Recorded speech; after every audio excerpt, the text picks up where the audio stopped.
Thank you.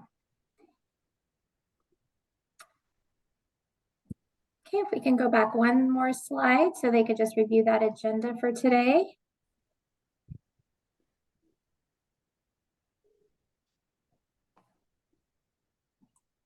All right, as you can see, we have a great list of presenters today and some really engaging opportunities to share some great work that's happening across the state. So at this time, I'd like to welcome Webster Hendricks as he shares our mission and purpose for our provider convening. Webster?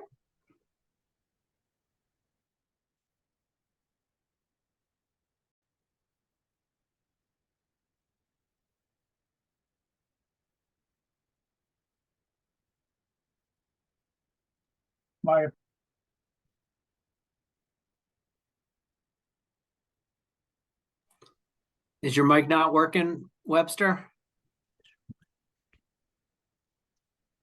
Okay, it is now. It keeps cutting off, but I'll get through it. Thank you all for joining us, and want to know that the statewide programs team for the Behavioral Health Administration is hosting these bi-monthly convenings to explore discussions around information and updates relating to provider services, as well as giving you providers an opportunity for engagement and ongoing contributions to BHA as we try to reach our goal. Next slide, please. I want to briefly remind you that our mission is to co-create a people-first behavioral health system that meets the needs of all people in Colorado. And we want to thank you for joining us in that mission. Thank you.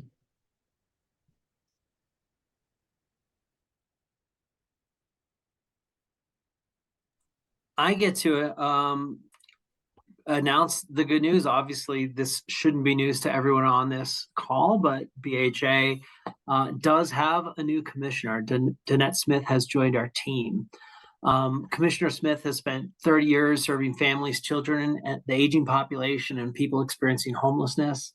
She's led human service departments across the country, most recently serving nearly 5 years as the Chief Executive Officer at the Nebraska Department of Health and Human Services, where she led 5 divisions: behavioral health, children and family services, developmental disabilities, medical and long-term care, and public health.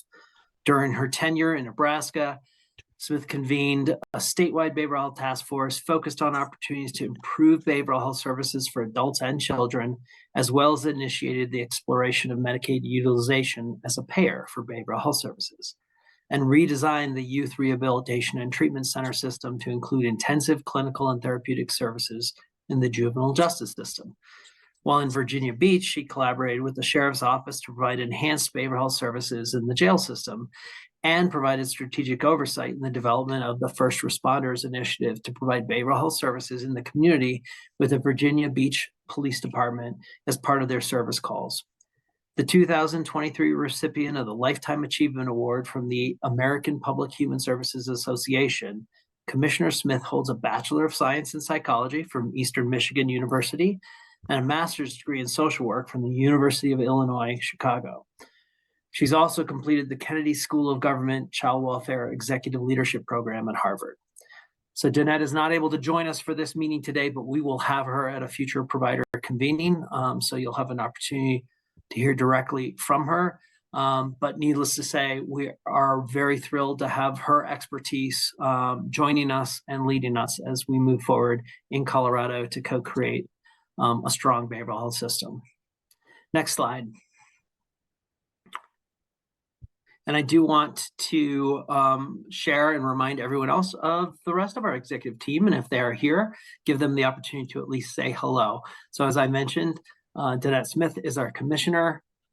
We have 2 deputy commissioners, Kelly Causey, the Deputy Commissioner of Engagement, Aaron Wester, the Deputy Commissioner of Systems and Programs.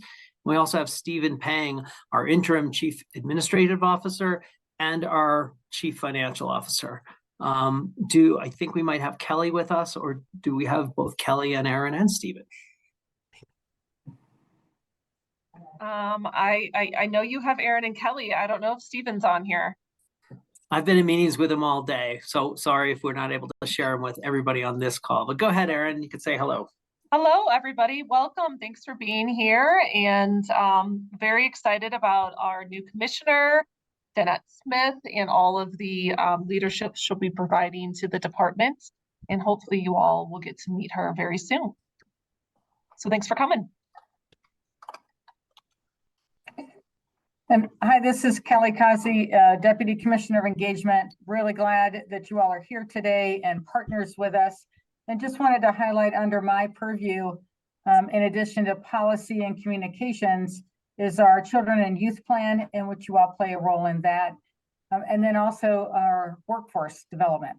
So just glad to be here today and good to see you all. Thank you, Erin and Kelly. All right, we will move it on to the next slide.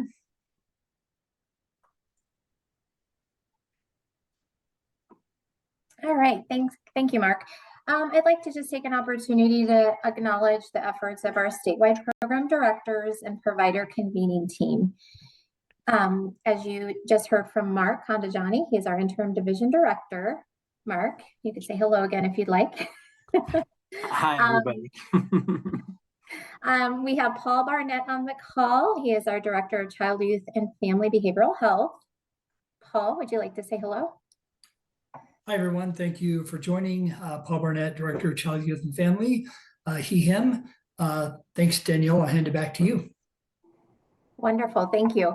And again, I'm Danielle Culp, the Director of Justice Involved Behavioral Health and Statewide Programs Process. Happy to be here. And then I'd like to welcome Valerie Resendez and Carrie Bolter, who are our co-interim directors of adult treatment and recovery. I believe I see Val on the video there. If you'd like to say hello. Good afternoon, everyone. Thank you for joining. And I don't believe Carrie is able to join.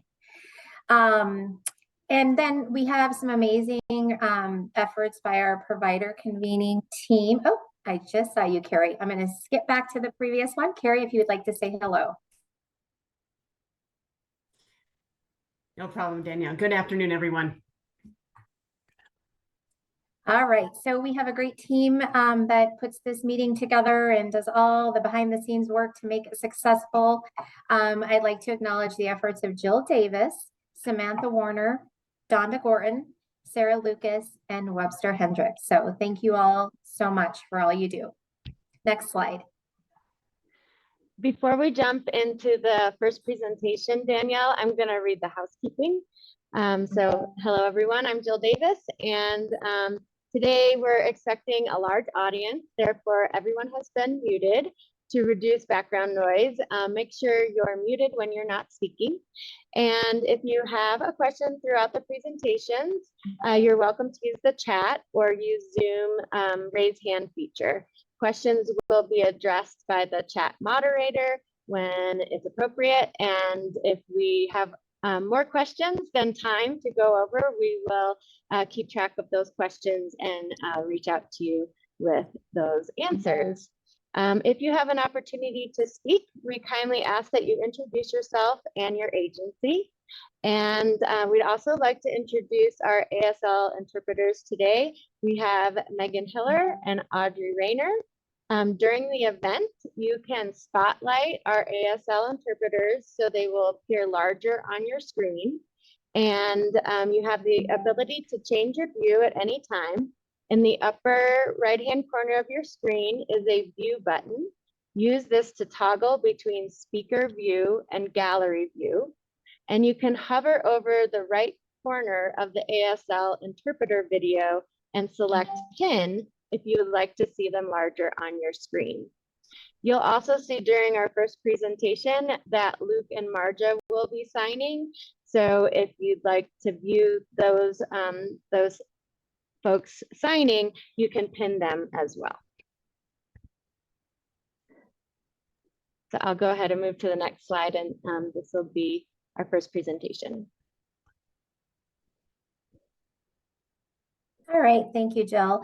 I'd like to welcome Luke Adams and Marja Posner, who will be sharing about the Colorado Commission for the Deaf, Hard of Hearing, and Deafblind and the Colorado Daylight Partnership. Luke and Marja, welcome. Hi, everyone. My name is Luke Adams, and I am the Outreach Director for the Commission of the Deaf and Hard of Hearing and the Deaf Blind as well, the CCDHB. And I'm happy to be here with all of you today. So go ahead, Marja. Hi, good afternoon. My name is Marja Posner. And my sign name is here on the chin with an M. And we'll talk about what sign names are and their significance later. But I am also here for the Daybreak Commission, and part of my full-time job is for the Deaf Empowerment Group and the Commission for the Deaf and Hard of Hearing, and so I'm happy to be here with you today. Excellent. So if you can move on to the next slide, please.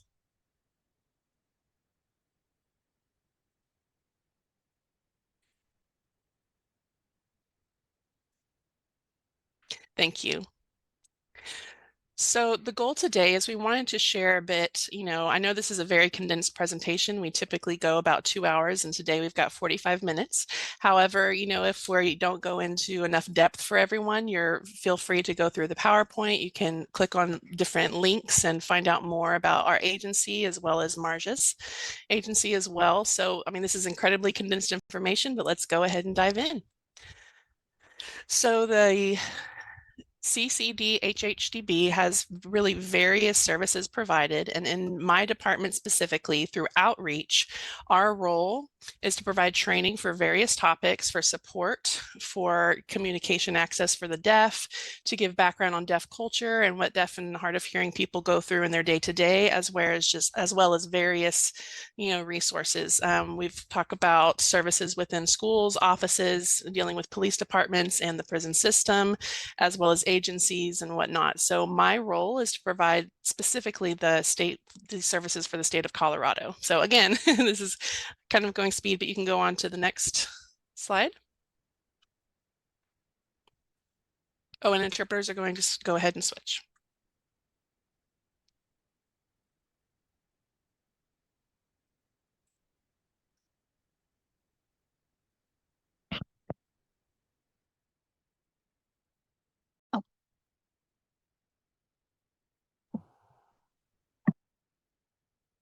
So I could only see one person.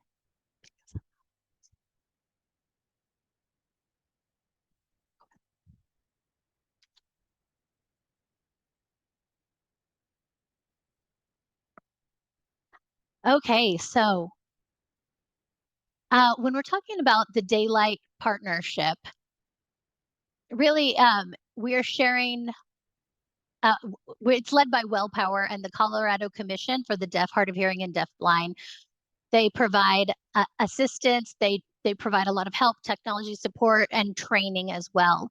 And so Luke and I, have kind of taken over the role of working with training people about communication.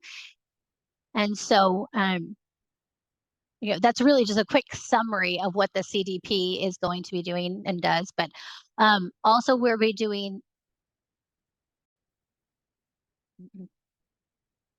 we're learning about deaf. We want to help people have a better understanding about deaf, hard of hearing, and deaf blind, and what that looks like and how you can serve them. This will be under the CHRIS professional services. And so this training is, for people who want to learn more about, more in depth, there's more information out there available for them. And next slide, please.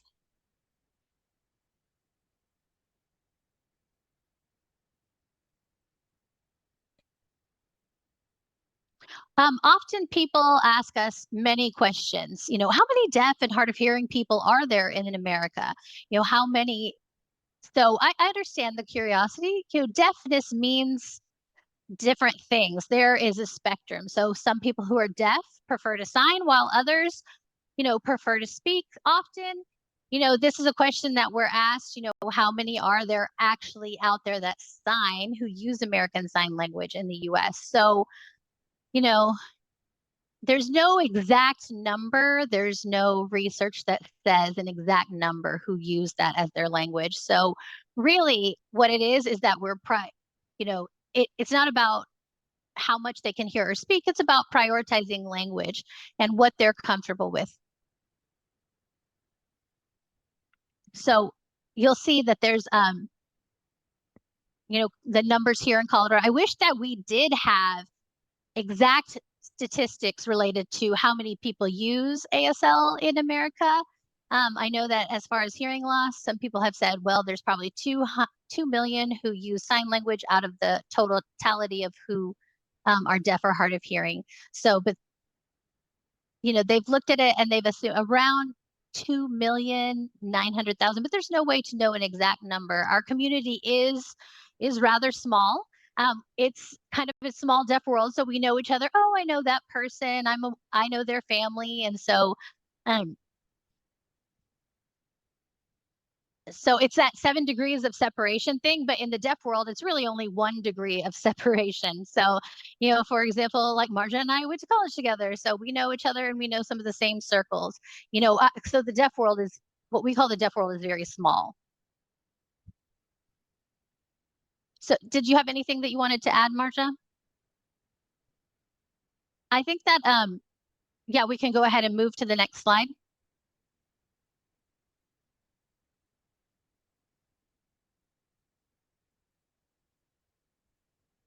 So this term autism is a discrimination and a prejudice against people who are deaf, hard of hearing, or deaf-blind. There are a few different examples that we've listed here that you can look at. Some people will assume that every deaf person knows how to use sign language, and this is not true. Of course, there is, that's one kind of autism.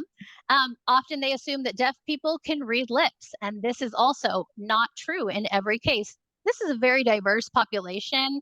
Everyone has different backgrounds, different educational experiences, where they grew up, if they had parents that were signers or parents who could hear, and that impacts the language that they use. So autism, this is a topic that we'll be expanding on a bit more. We just wanted to touch on it. And then we'll have a little more explanation later on. If you would go to the next slide, please. Oh, often they'll say, oh, you don't look like you're deaf. That's a comment that some people will say, which always takes me aback. But that is an oppressive comment. What does that mean, to look like you're deaf? Or, oh, shouldn't you use hearing aids? So it is true, some people use hearing aids, but that doesn't mean that it works for everyone.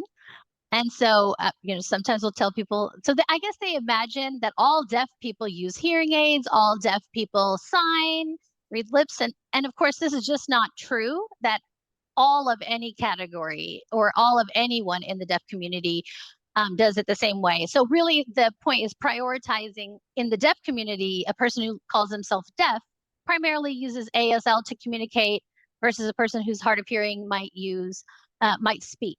So there's, other people might write back and forth or use gestures.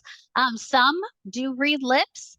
I'm horrible at reading lips. It causes too many miscommunications, and deaf people just often think that we are just expert lip readers because we're deaf, and that's an incorrect assumption because I can't do it at all.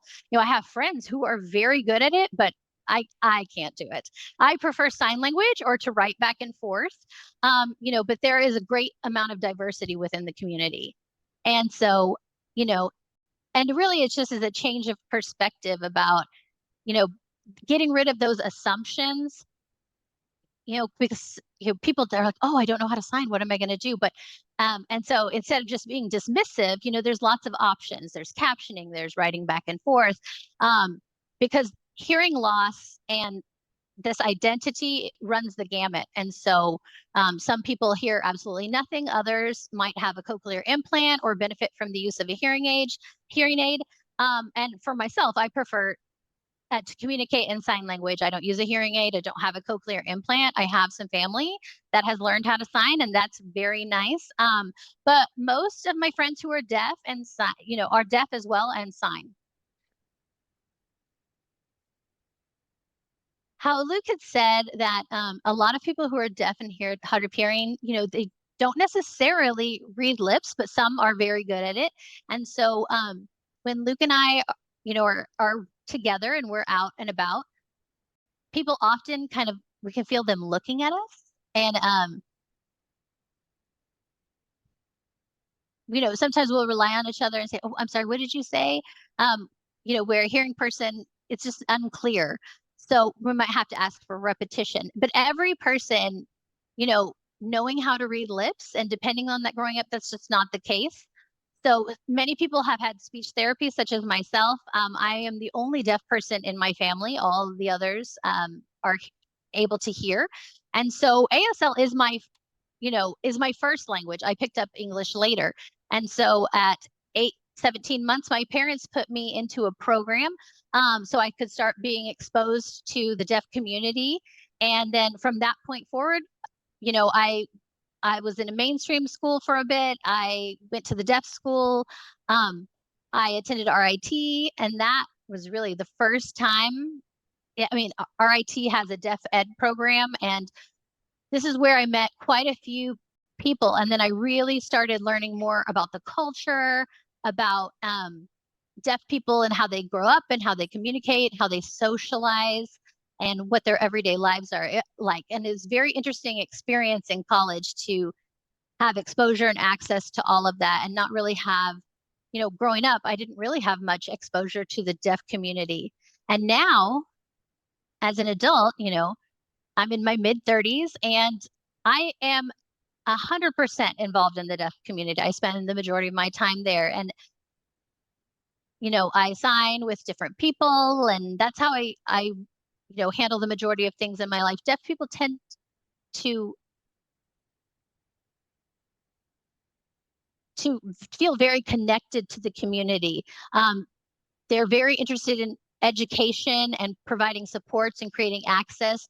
And again, that is a very close-knit community where they're sharing a lot of resources. They really value that cultural identity. So growing up, so this is my name sign. I mentioned that before. And, it's a sign of like respect to have a name sign. It's kind of a badge of honor, if you will. It's given to you by a deaf person. It cannot be given to you from a hearing person. So that's one cultural aspect. It's almost it's almost like a gift, a badge of honor. Did you have anything you wanted to add, Luke, to that? Sure. So I grew up, unlike Marjan, fully in a deaf institute, and I had deaf friends. It's very different experience to grow up in a public school versus in a deaf school. So understanding that there's quite a bit of diversity even within the education that we receive.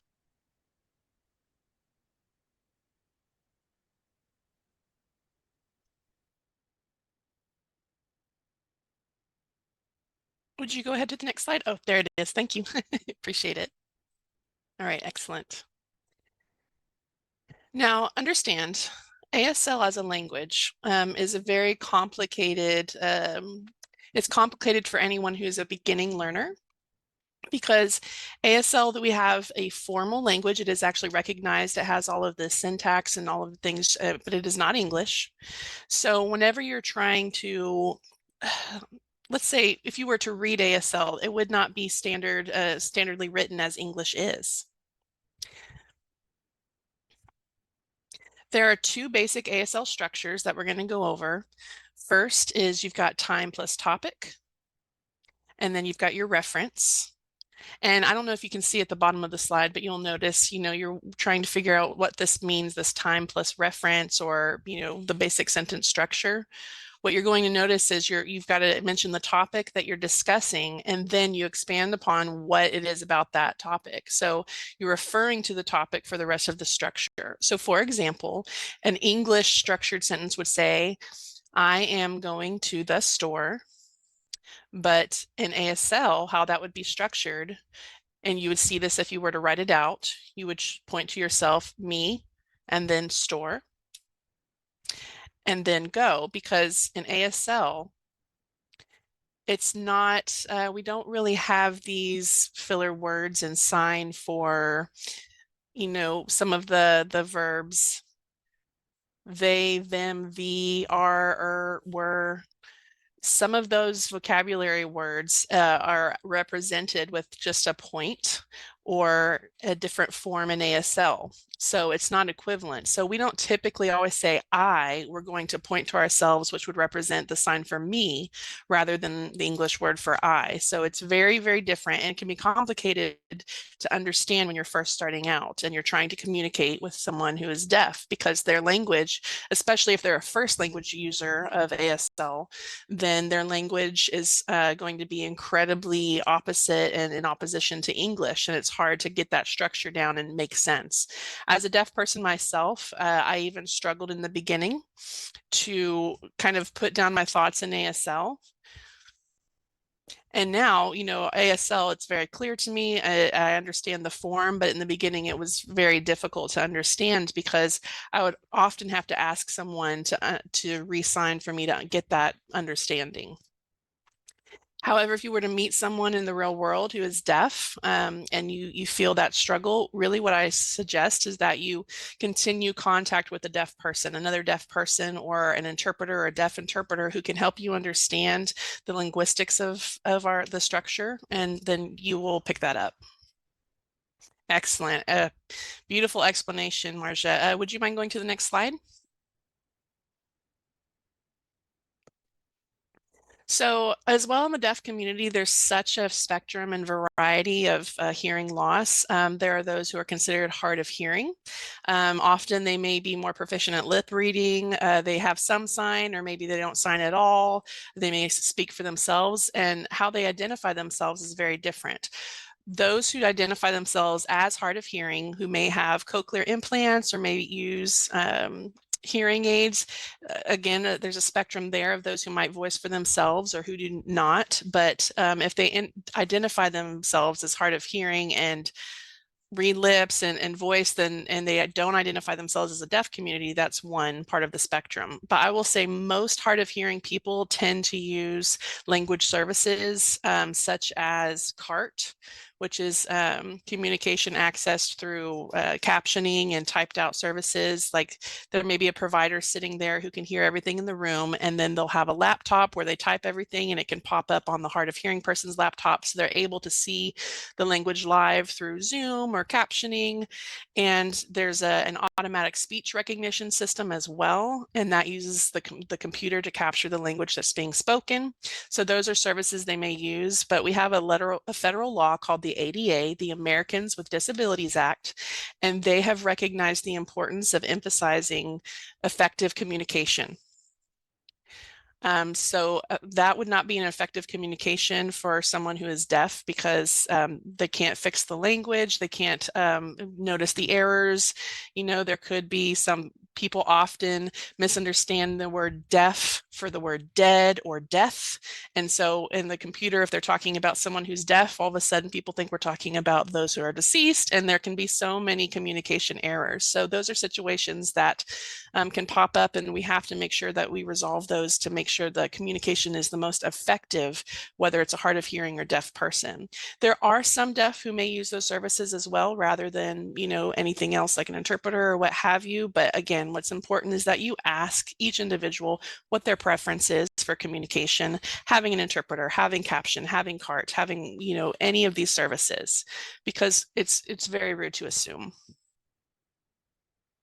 And Marja, would like to add as well, when Luke mentioned having a what we call a live person, I'd love to touch on that topic for a moment, because there are those in the deaf community who will say, I want a live person interpreter, or a live interpreter. And people don't realize the perspective from those in the deaf community. It could be that people who don't have hearing loss, who we consider hearing, are like, well, that this is a live person that we've provided on a laptop, or this is a live service. But deaf people's perspective want that face-to-face, in-person access and communication, because often people do not realize that there's a lot of reinterpretation that has to occur. and if there's not an interpreter on site, then that's where communication errors come into play. And so, whenever a deaf person is requesting, I want a live person, a live interpreter, you've got to keep in mind that that is the best kind of access to have that on site. It doesn't just mean we're talking about someone who is alive. It means that they're talking about someone who is on site, in person, face to face. Excellent. Yeah. Next slide. Marjorie, you want to take this portion? Yes. So in speaking about the deaf blind community, this is a very specific community who have their own needs. They often have more barriers than those who identify as deaf alone. And because they have both visual and auditory loss at the same time. So most of the time, those in the deaf blind community, they have, again, a range of vision loss, a range of hearing loss. And so you can't assume that all accommodations need to be the same or that they all have the same type of loss. Some could be fully blind and hard of hearing. Some could be fully blind and also fully deaf. There are those also who are blind in one eye and have vision in the other, and they're profoundly deaf. I mean, again, such a range. So they experience their world through touch. So whether it's hearing loss or vision loss or the combo, it's going to be all through touch. And that is how they are able to see, is through that tactile experience. That's how they communicate as well, especially those who are deaf and communicate with signs. So they have tactile or protactile language, and those are two different types of sign language, tactile and protactile, and it is very different than just ASL. Personally, I don't have expertise with protactile and very little with tactile as well.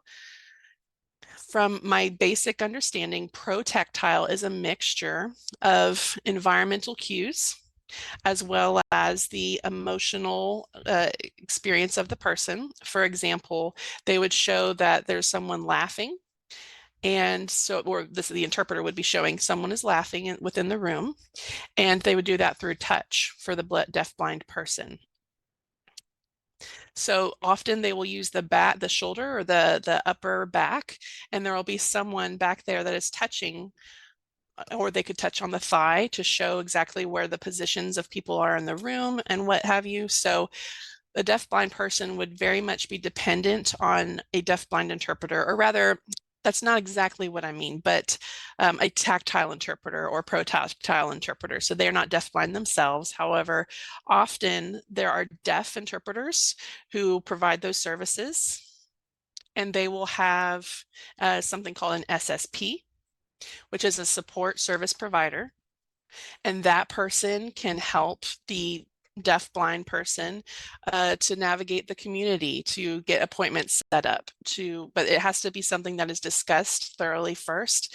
And their primary role is not to help with communication. They can and they will, but an SSP's role is different. And really, we have very low numbers within the state to service these people, and we need more. But we can go on and move to the next slide if Luke doesn't have any further comments.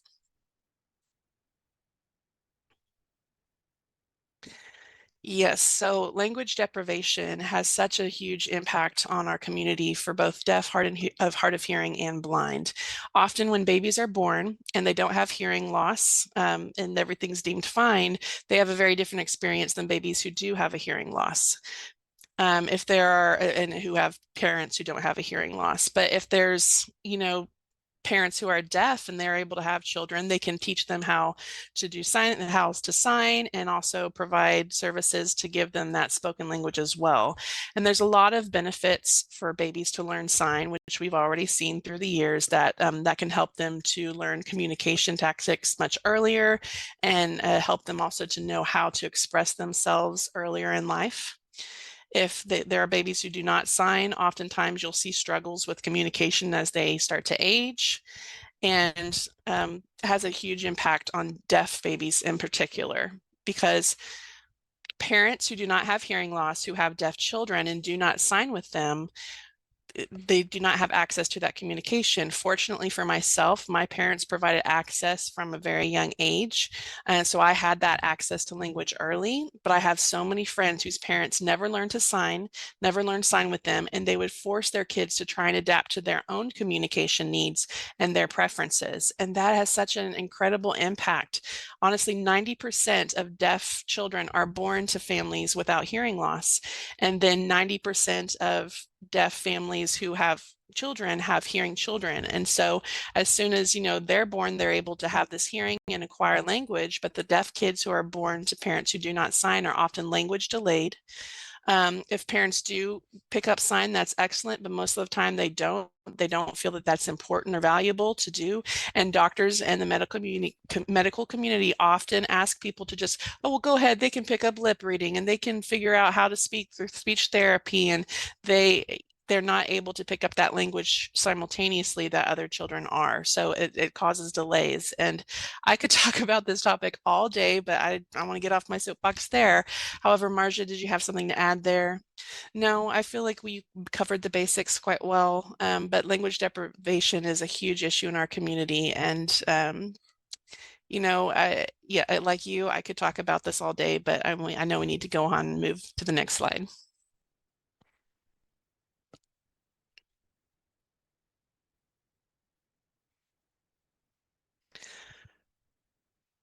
So as Luke just mentioned earlier, whenever we had this slide about language deprivation, that is really one of the factors that causes barriers to getting care services. And 20% of those, or 2% rather, of those who are deaf, hard of hearing, or deaf blind actually suffer from mental health issues as well, but it's more prevalent than in the hearing populations. And some of the reasons for this, they're quite varied, but there's a lack of access. There is often issues where there's not enough skilled providers or services available. There's a lack of interpreters. There's a lack of ASL providers because most deaf people tend to want to communicate directly to someone who's using ASL. And again, as we mentioned, the deaf community can be very small. And so it's a much smaller pool of services. And there's not enough available for that population because often there's specialized services needed, specialized education required, and that becomes a barrier for those who are deaf, hard of hearing, and blind. And there's a lot of stigmas that are prevalent within the deaf community as far as their care. People often think, oh, you poor deaf person, or oh, we don't need to help you, you're functioning fine, or this is not important enough. And really, it's just such a huge barrier because oftentimes they'll go to a place, like I know a friend of mine who went to ask for some help and people didn't want to help her because of her deafness, or they go and they'll see that someone has an interpreter and they think, oh no, I don't want to talk through an interpreter, and so that's a huge barrier. But we can move on to the next slide. But before we do, I'd like to add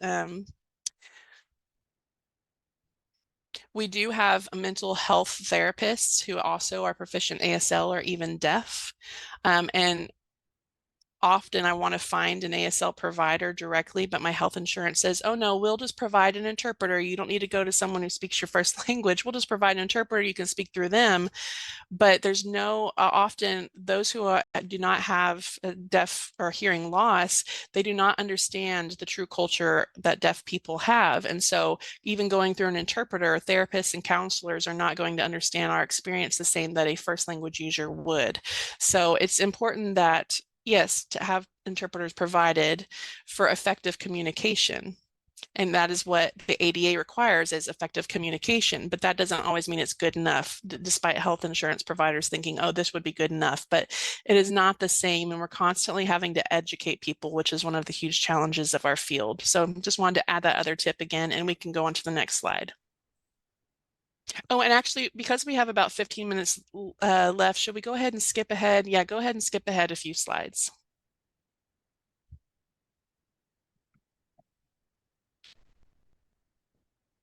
Okay, great. All right. So, oh, whoops. That's fine. Okay. ADA is very important and is something that you absolutely need to keep in mind. This is a very serious and complicated. It can be very serious and complicated. You have to provide communication to that person in their preferred mode, right? So whether that's an interpreter or a cart, this is not something that we can decide what that person needs. Oh, it'll be fine if we just write back and forth. That'll work. That doesn't work. So what is most beneficial in that situation is what we need to go with. So we have to provide whatever is required for successful communication, which is that spelled out in the Americans with Disabilities Act. And this will lead, if we don't do that, that leads to lawsuits. So it's very important to keep that in mind, for long term. This is not something that remember, know and then forget. So we want to make sure that communication is smooth, that everyone involved has understanding. And so that's kind of a quick summary of that communication access.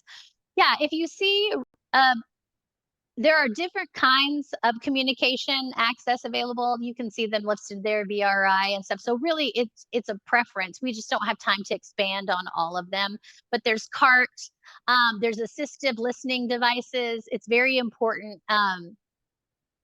For a person who's hard of hearing, they might need some additional support. They may need the assisted devices. They might that amplification. Thank you. Those amplification devices might benefit them, whereas other people not so much. So, that is a topic. It's a lot more in depth than that, but we just only had time to briefly mention it. Okay, next slide.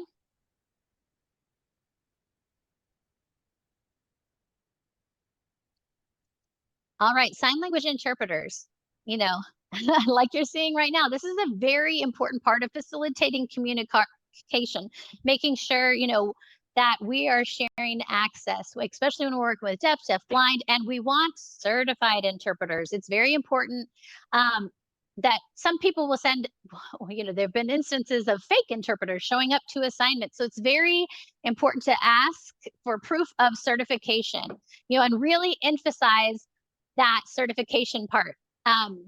Just say, they're good enough. And then the person shows up and they know just a handful of signs and they learned, so really, and that I know that a lot of people don't want to put the money towards that, but it's very important to have those certified interpreters, because there have been instances where people show up and all they do is spell each word. And so that person should not be there. They don't belong. And so, and they'll say, oh, but I really want to help the deaf people. Nope, it's not about helping. It's about successful communication and access. So please request certified interpreters. Next slide.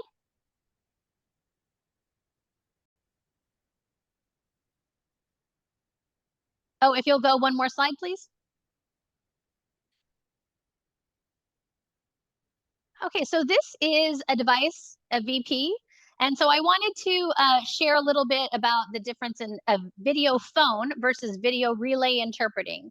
So I won't show you the next slide because you're going to see this. This is what we're seeing right now in Zoom is an example of video remote interpreting. And here in this picture on the slide is a video phone, a VP. So this is the kind of telephone that deaf and deaf-blind and hard of hearing people use when they want to communicate with friends and family, set doctor's appointments, all kinds of things when you want to communicate with people who don't know sign language. The big difference between these two are video phones and VRI services.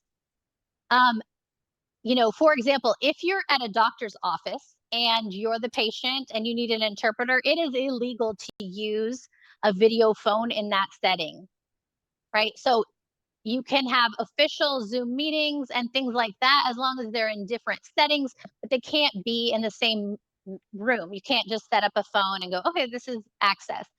So the only time that you can use a video phone with a deaf patient is for scheduling appointments, but you can't, like I said, you can't be in the same office. It's a violation of FCC laws. And there are a lot of things that are involved in that process of providing access through video phone. Next slide.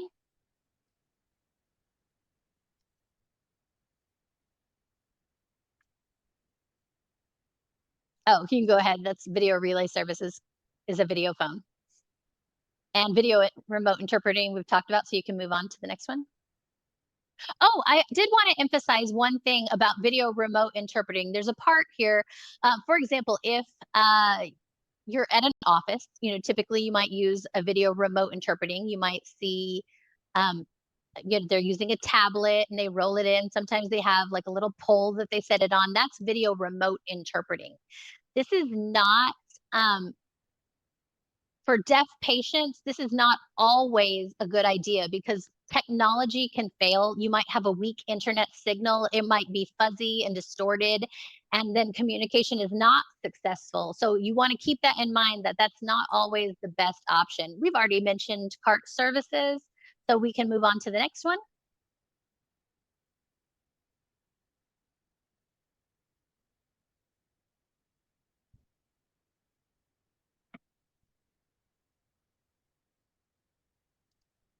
Oh, sorry.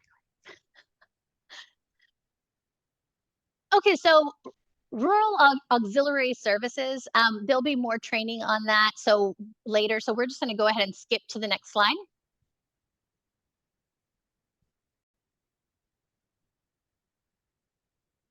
So there is a whole lot of information, so you can dig a little deeper about interpreters, about communicating with deaf, hard of hearing, and deaf blind, about all the services, culture. There's all kinds of things included in these links. So if you are curious and you kind of want to just see what's out there, you can. We have a few minutes left, so if anyone has any questions, any burning questions, now is your chance to ask.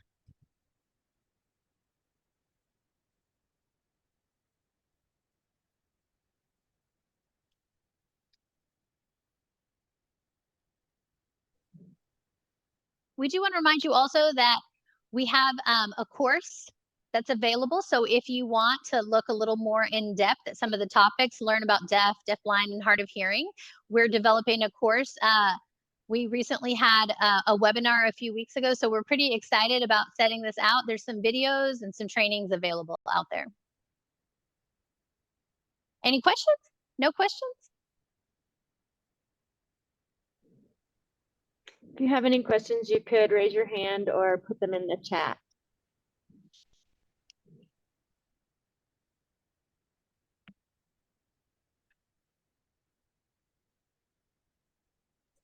Luke and I are very amenable to answering anything that you might be curious about. You don't have to restrain yourself. You can go ahead. Or I did see in the comments, what is a challenge that you often see when deaf and hard of hearing, deaf blind people are living independently? Excuse me, one second. So this is a medical issue. So this word is very offensive. When you're talking about impaired, when you say impaired, that is considered, broken in the deaf community, right? So this is not inappropriate. It's actually not a politically correct within the community. It's a much older people typically will identify as hearing impaired, but I would say that many of the younger generations no longer accept this kind of terminology. They prefer deaf and hard of hearing, or differently abled, blind, but that impaired is not okay. So there are quite a few labels that are acceptable, and you'll notice that people from my generation often, who are experiencing hearing loss, they might be around a person who's becoming frustrated, during the process of trying to understand, and they might have to, just remind them, be patient, speak clearly, face them, maybe speak just a bit louder, but it can be very frustrating for all parties involved. And so, it's okay to, let them know that you didn't understand. So there's some data that shows that, that it takes about 7 years for someone to admit to having a hearing loss after the loss has begun. So, I mean, it really is a personal journey.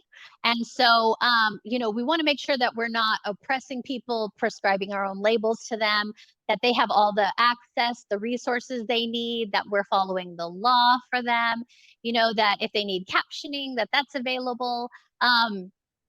Really, it's not a negative. That hearing loss for many is not a negative. And we talk all the time about all the benefits of sign language and how beautiful of a language is. So one thing that people struggle with is this idea of music, because people who can hear really love music. It's a big part of their life. And so I was born deaf, so I really have no concept of music, but I have many, I've seen many songs produced in ASL and many friends who enjoy music who are deaf. Marja, did you want to add? Oh, she's not looking at me. Marja, did you want to add anything? I was just looking for a resource. It's a really wonderful resource for people who are, losing their hearing later in life. That how do I say this? There's like meetings and things where they have kind of like support groups. So there's just different things where they can share their lived experience and support one another with a new diagnosis of a hearing loss. A lot of people don't know how to come to terms with that. And one other thing that I do recognize with the hard of hearing people who are losing their hearing progressively, as a hearing person is in the process of becoming deaf, it can be quite a struggle because, they don't know ASL. It feels very frustrating in that moment, and they don't know how to communicate. And communication is such a big part, and it can cause, a lot of struggle with people around them who are not willing to communicate in the way that they need to as well. So, and then expecting them, and, a person who's losing their hearing, they don't know how to read lips. This is not something they've experienced. They've never had speech therapy growing up. And so it's a very big challenge for them. And really the heartbreaking part of it is that they've lost their sense of hearing, and that, for them, it's just a devastating experience. And so it requires a lot of mental strength and fortitude to move forward.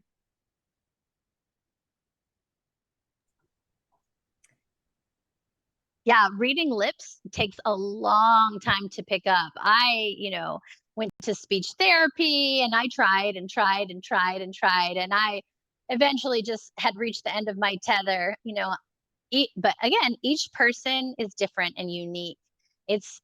Everyone has their own journey, and what works for one might not work for another person. So, I always struggled with it, and it just really didn't work for me. So, I preferred to really be in environments with friends and people who sign and have, deaf coworkers. It's really nice, and it's easy for me. I agree. I am on the same page. For me, but we are at time, so I wanted to thank everyone, and BHA as well. And if you want any more information, if you want to ask questions, you are always welcome to contact either one of us. We are happy to answer. Thank you so much, everyone. Thank you very much. That was a wonderful presentation, and thank you for sharing all those valuable resources. All right. Well, if we do get any other questions, we'll definitely reach out. And those of you on the call, feel free to send us any additional questions you have related to that presentation. We're happy to collect that information and share it with the group. So let's go ahead and move on to our next topic. We have Gwen Gamond, Interim Director of Care Coordination. She is a licensed professional counselor and has a background in crisis work. Gwen is going to jump in, and let's see. Gwen, are you ready? Yes, thank you so much, Danielle. Absolutely, thank you. And thanks to the provider convening team for putting this together this afternoon. Welcome, everybody. I am here today to discuss BHA care coordination programs with you. tell you a little bit more about the care coordination team and the different services that we provide within BHA to providers. Next slide. Thank you. I will be discussing our emergency department assistance program and our involuntary civil certification programs today, as well as the different ways that you can access our training team, either to take a training or to just ask questions of them during our office hours.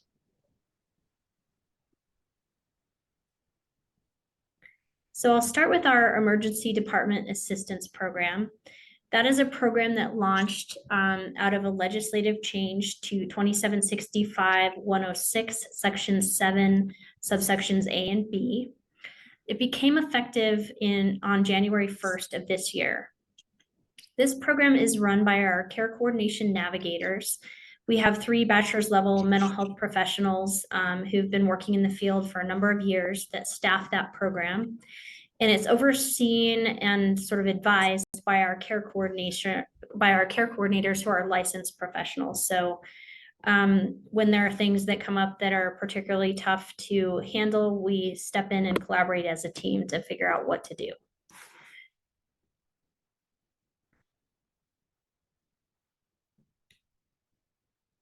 So our emergency department assistance comes out of a statutory mandate. And again, that's 2765-106, Section 7. It does 2 things within statute. The first is that it allows emergency services facilities or emergency departments to contact BHA when they're not able to find appropriate placement for a person who's on an M1. So that is that's a service that our care coordination team is providing to emergency departments when someone can't be placed. But there is also a mandatory component to that. And that is that every emergency department needs to report to BHA when they're writing a subsequent hold. So if after 72 hours, someone is still meeting criteria and another M1 is required to keep them safe, then emergency departments need to report both to the BHA and to the judicial system. And providers can reach out to us, or when they reach out to us to get assistance in placement, we can also help guide what judicial contacts to use to make that mandatory report in. As of the 12th of April, which is when I last looked before completing this slide presentation, we had done 40 ED assistance requests. That means we've assisted with placement in 40 instances so far since January. And our training and outreach is continuing. So we are continuing to train how to use this program and make it more accessible for providers who are in emergency departments. The way that we are staffing this currently and how it's operating is that our care coordination team is available from 8 a.m. to 8 p.m. 7 days a week, including weekends and holidays. The phone number is listed here. And I'm going to tap Callie Lickness, who is our trainer. If you could please just post this phone number in chat, since we do have a provider audience today.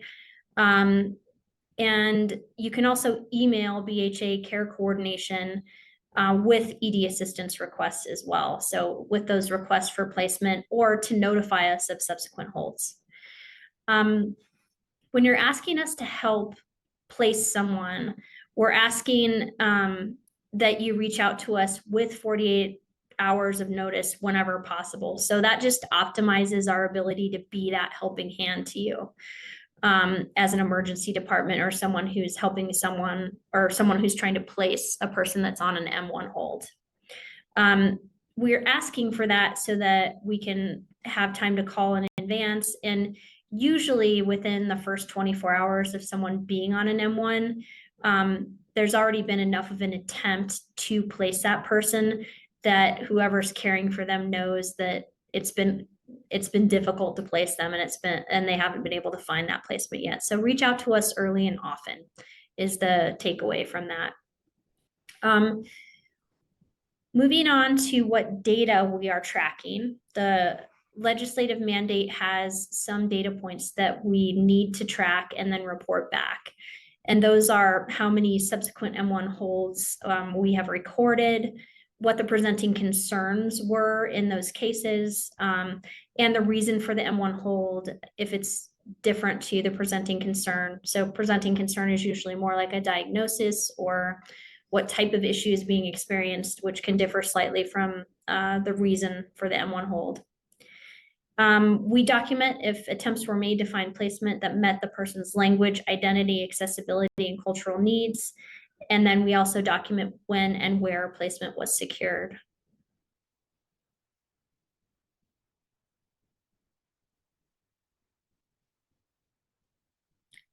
We can go to the next slide. So I do have a scenario to make this more accessible. And I'm sorry, I'm going to pause for a second. I don't believe I said this at the outset of my of this presentation, but I would welcome any questions to be popped into chat. And Jill Davis will help me we'll go to voice with those, and I can try to answer them as I'm going through the presentation. Our program presentations are long and they're a little bit involved. So I want to make sure that we don't lose anything or lose anybody content-wise as we're moving through this content. So here's a scenario of how this might work. 13-year-old is placed on an M1 for danger to herself. Emergency department clinicians cannot find appropriate placement as all inpatient facilities that can take a child of her age are at capacity. So the emergency department would contact BHA ED Assistant Program and at the phone number or via email. And then BHA would then proceed to contact all facilities according to their admission criteria and continue to do so about every 4 hours until a placement that has capacity would be found. If there is a subsequent M1 written prior to placement being found, the ED will inform BHA and the court. Then if BHA finds a facility with capacity, we get back to the emergency department and ask them to send the clinicals and arrange for the transport and continue to coordinate that care. So we can move on to the next slide. Gwen, we do have a couple of questions in the chat and Donda's going to read them to you. Great, thank you. Do you want to do the questions now, Gwen, or wait till after the next? I usually do them as they come up that way because the programs are so different. So yeah, well, let's answer the questions about ED assistance and then I'll move on. Thank you. Okay, the first one I have is, could you share more about how you are able to find placement when ED staff haven't been able to? And do you have separate agreements with psych facilities? We do not currently have separate agreements with psych facilities. This being our first year, what we're doing is trying to evaluate and identify what the gaps are and try to come up with ideas of how to fill those. But no, we don't have any current agreements with psychiatric facilities that allow us to do more than the emergency department. What we're offering really is to be an extra pair of hands. And so EDs often have evaluators that are expected not only to see patients, but also to make those placements. And sometimes we may have a little bit more bandwidth, but really it's just us calling as BHA and asking for that capacity. And we've had some success. And I think maybe just almost backfilling or acting as an extra pair of hands for the emergency departments. And the legislative mandate, we're following it by providing this extra support, but we are looking as BHA on how we can improve the program and what gaps we think we can fill and what things we think we can do to make this process easier for everybody involved. But we run up against the same capacity issues that the emergency department does. But we do have a little bit more time because we're not seeing patients. Thank you. Anything else on that, Elizabeth? Okay, and then Tina is asking, I hear you assist with ED sometimes as a walk-in clinic. Also experiences this issue with placement. Do you assist them as well? Well, the way the legislation is written how that might work is if you're a clinician who has placed someone on an M1 hold in a walk-in clinic setting and possibly sent them to the emergency department for a medical clearance, we would be interacting for mental health treatment, either on an inpatient or outpatient basis. And this, the way that this currently happens is it usually is placed after a person has received emergency treatment on an M1 hold, or can be placed in an outpatient basis by a psychiatrist when someone hasn't been able to take advantage of treatment voluntarily. These programs are run by BHA care coordinators, again, who are licensed staff. And the programs are coming out of legislative changes that will be effective July 1. We can go to the next slide.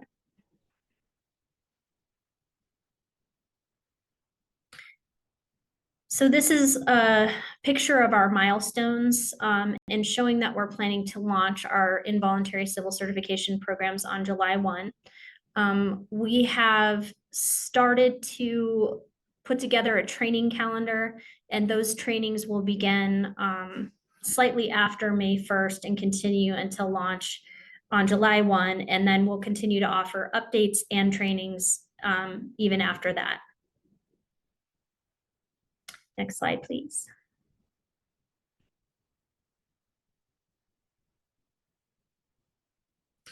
So the first legislative change created a judicial pathway for persons who are adjudicated as incompetent to proceed and meet criteria for short-term certification. So starting on July 1st of 2024, BHA has an expanded responsibility, and that is pursuant to House Bill 231138 and Colorado Revised Statute 2765-108.5 to provide care coordination for people who are adjudicated as incompetent to proceed, and to have a petition pending or on an involuntary short-term civil certification. And this can be someone who's certified to inpatient care or someone who's certified to outpatient care. So initially, people who qualify for this judicial pathway will be assisted by care coordinators in that we will try to find placement for them.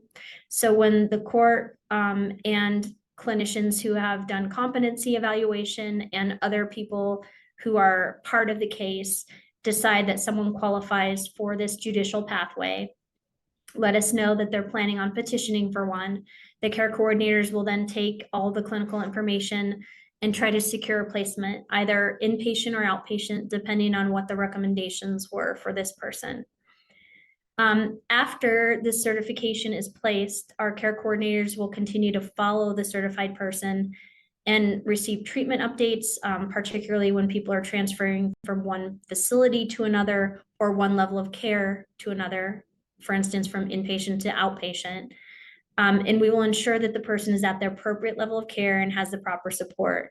And all of this care coordination is with the goal to facilitate the person's return to voluntary treatment with proper supports as soon as possible, and prevent the person from cycling back through the involuntary treatment or a criminal pathway due to lack of support. Next slide, please. So I do have a scenario to make this process a little bit more accessible for everyone, hopefully a little more understandable. So in this scenario, a person who has a history of serious mental illness is contacted by peace officers, resulting in a nonviolent misdemeanor charge, and is found to be experiencing psychosis. So the Office of Civil and Forensic Mental Health will perform a competency evaluation that would be ordered by the court, and then the person would be adjudicated as incompetent to proceed. And then a professional person, and this can be the district attorney, it can be the person's own attorney, it can also be Office of Civil and Forensic Mental Health. They will evaluate and identify that the person meets criteria for short-term certification. Then they'll contact BHA to coordinate care or to find out placement. Once placement is found, the petition will be filed and the short-term certification will be in force. And then BHA will continue to follow that person again, receiving those treatment updates and making sure that the person doesn't fall through the cracks, and can take full advantage of voluntary mental health treatment when they are able to do so. Do we have any questions about this one before I move on? Not seeing anything in the chat. Okay. The other care coordination program that we have is civil certification for, or care coordination for terminated certifications. So BHA also has an expanded responsibility to provide care coordination to people on terminated certifications pursuant to House Bill 22-1256 and Colorado's revised statute 2765-108. So under this program, providers will continue to report terminated certifications, but they will also report transferring or expiring certifications and indicate what the person's continued care plan after that certification is no longer in place. What is the continued care plan? They will report this based on a checklist. So we included in the report form several things that we think would be necessary for people that will no longer be certified. Things like outpatient therapy appointments, continued support to access to medication, whether that's psychiatric appointments or even transportation and access to a way to fill their prescription, as well as things like, does the person have is it appropriate for them to have an appointment with their general practitioner to manage a co-occurring medical issue? So as BHA care coordinators, we will review the continued care plan. If they're insufficient, we will flag them, or if a provider has requested support, we will also flag those. So we're giving providers an opportunity to say, yeah, we know that we can't provide a sufficient continued care plan. BHA, let's meet with you and see if you can help us out with that. So providers can request, and we can also identify that care does not seem sufficient. That being said, our care coordinators have a wealth of clinical practice with involuntary patients. And so we know that there are times when continued care plans are not possible. We know that sometimes people in outpatient care cannot be found in our AWOL, and therefore the certification is terminated because care can't be provided. So we're aware of those situations. And this is really for us to be a helping hand, and again, with a goal to help people receive voluntary treatment as soon as they possibly can with the proper supports. We can go to the next slide, which is another scenario. So this is a scenario that identifies terminated certification with insufficient continued supports. So for this scenario, a provider is terminating a certification for a person who has been on involuntary civil certification for more than a year. And the provider indicates that they have not made an outpatient therapy appointment or arranged for ongoing medication access or psychiatric support.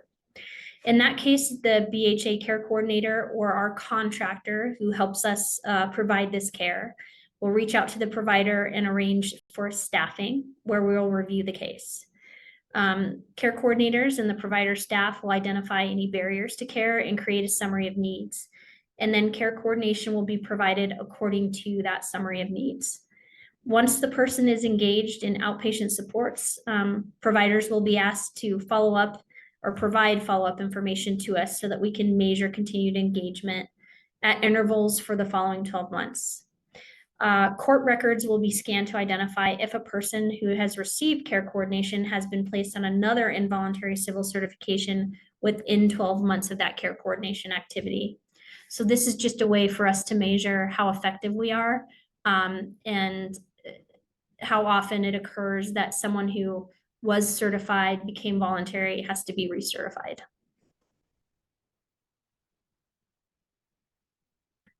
I'm going to pause for just a second to see if we have any questions about either of the civil, involuntary civil certification programs that BHA is providing through care coordination.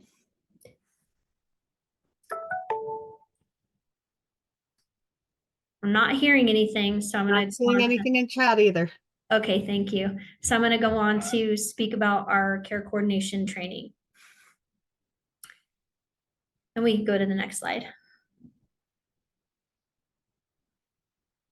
So care coordination team within BHA was tasked with creating a statewide care navigation certification.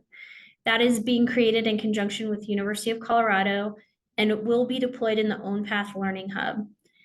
So you can find it when the Learning Hub deploys. You'll be able to find that care navigation certification there. That certification program is complete, and it's being finalized between our trainer, Callie Lickness, and University of Colorado, who we're collaborating with on that training. We also hold regular office hours and provide training for providers and judicial and OCFMH and jails, and several other cross-agency trainings on how to use emergency department assistance, and how to get the word out to emergency departments that this is available and what their reporting requirements are. We will also be offering training on our civil certification programs, and that will start again, as I mentioned, in May and continue from May through July. So Callie Lickness, if you're listening, if you could pop the link to the sign up form into chat for me, that would be great. If there are providers on this call who need to take advantage of either of the civil certification programs trainings, so if you're a provider who provides care to certified individuals, either on an inpatient basis or outpatient basis, please use the form and sign up for an upcoming training. And if you are a provider that feels like you could use ED assistance or you have questions about it, you can also use the form for that as well. Our contact for training is Callie Lickness. Her email is here. And Callie, if you could pop your email and then the BHA Civil Certifications email both into chat. Please feel free to ask us any questions, either directly to Callie regarding training or to the Civil Certifications email if you have any questions that come up after we're done today. Our trainer, Callie, has office hours, and she can answer any questions or help you sign up for trainings about anything that you need more information on that falls under involuntary mental health on the first Monday of the month at 11 and fourth Monday of each month at 3. So I'm going to pause there and see if there are any questions about anything I've covered here today.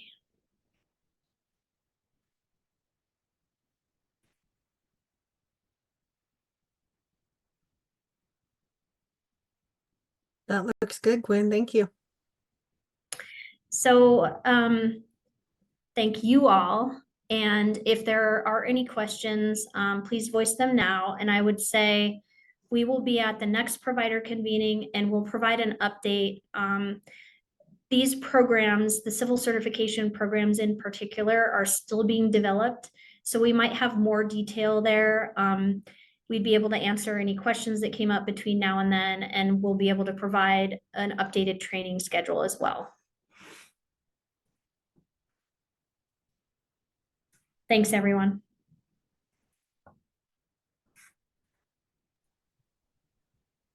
All right, thank you so much, Gwen and team. Okay, we just have a quick update here from Mariana Sears. And Mariana, I'm going to pass this over to you. Thank you, Danielle. I am here. I'm not sure what's going on with my camera. My apologies. It looks like a blank screen from what I'm seeing, but I am here. Thank you. My name is Mariana Sears. My pronouns are she, her, and I am a safety net licensing manager with the Behavioral Health Administration. Next slide, please. I have one slide to present, and really it's essentially a bookend to a presentation that we made in February at the last provider convening session. You may recall, if you were present at that last event, we introduced the concept that the state of Colorado is going to need to move towards the updated ASAM criteria, the 4th edition of the ASAM standards that were released last fall. And we really want to start leaning into the provider community to figure out our stakeholder plan so that we can ensure that this transition is really treated as it needs to be for every community, and we can engage with as many people as possible to make this a successful transition between ASAM criteria. So as we mentioned last time, the effective date that we are anticipating for this transition is July 1st of 2026. And we are looking for a very robust stakeholder process, very community and region specific, as this might impact different communities to varied levels, depending on how this transition with the ASAM criteria might impact their services provided. So our promise a couple months ago was that we would come back at the next provider convening with a way for you to become connected and to have your voice heard in developing the stakeholder process. And we are ready to do that. So right now we are actively seeking input to inform our stakeholder plan for this 4th edition changes. We do have a brief survey that will be popped into the chat where you can let us know what essentially you would like to see as part of the stakeholder development process as we transition between ASAM criteria. Please note that this survey is scheduled to close at midnight on April 30th of 2024. Shortly after that, we're going to take all the feedback that was received and help and utilize that to incorporate the robust stakeholder plan that we really want to see operationalized over the next year or so. The second thing that I would highlight here is we've identified 2 email addresses for a couple of the state partners that are involved in some of this transition work. One email address for the Behavioral Health Administration and one for Healthcare Policy and Financing. These are monitored email addresses with multiple staff that are looking at them. So hopefully the intention is they will be responded to as soon as possible. So for the Behavioral Health Administration, we are going to utilize our BHA feedback inbox. That is CDHS_BHA_feedback@state.co.us. And for Healthcare Policy and Financing, we are utilizing HCPF_SUD benefits@state.co.us. So the main ask for today is please complete the survey if you have a few moments before April 30th. And if you want to reach out aside from the survey, please utilize one of these 2 email addresses in order to make that communication. I believe I do see that Donda put the links in the chat, so everything should be good to go there. And thank you for your time, and I apologize for my camera issues today. All right, thank you so much for that, Mariana. All right, so that brings us to our closing slides. Hold on one here. second, Danielle. We do have one Oh. question for Mariana. I am currently using the ASAM 5 TR. Are there any plans for you guys to update that? Thank you, Donda. I'm looking at that one. I wonder if that's talking about the DSM-5 TR. I think there might be a mix of practice standards there. So the DSM-5 TR, that is the current standard that we're utilizing for diagnosis. The ASAM criteria, and I apologize, I didn't go into too much details with that. This is going to be the criteria for placement standards and the national best practice for primarily SUD involved treatment. So yes, Alex, to your question, the ASAM 5 TR, that is spot on. We do utilize that for diagnosis. The ASAM the 4th edition of the ASAM criteria is a separate best practice standard that we are moving towards. I hope that answered your question. Oh, yes, you got it, Alex. Yes, the DSM-5 TR, that is the active one that we do have our expectation written into rule for utilizing that. You are spot on. All right, thank you so much for clarifying that. Everyone, please take a look at this slide. If you can just continue to stay engaged in our upcoming meetings. Our next one will be on June 20th. You can also view our calendar on our website. And we appreciate you coming today. Please stay connected with the BHA. You could find us on social media, Twitter, Facebook, Instagram, LinkedIn. And if you can access us with our handle at BHA Connect. Also, you can check us out on the website to learn more about the work and upcoming events. So thanks everyone for participating, and we'll see you in June. Have a great day. Thank you.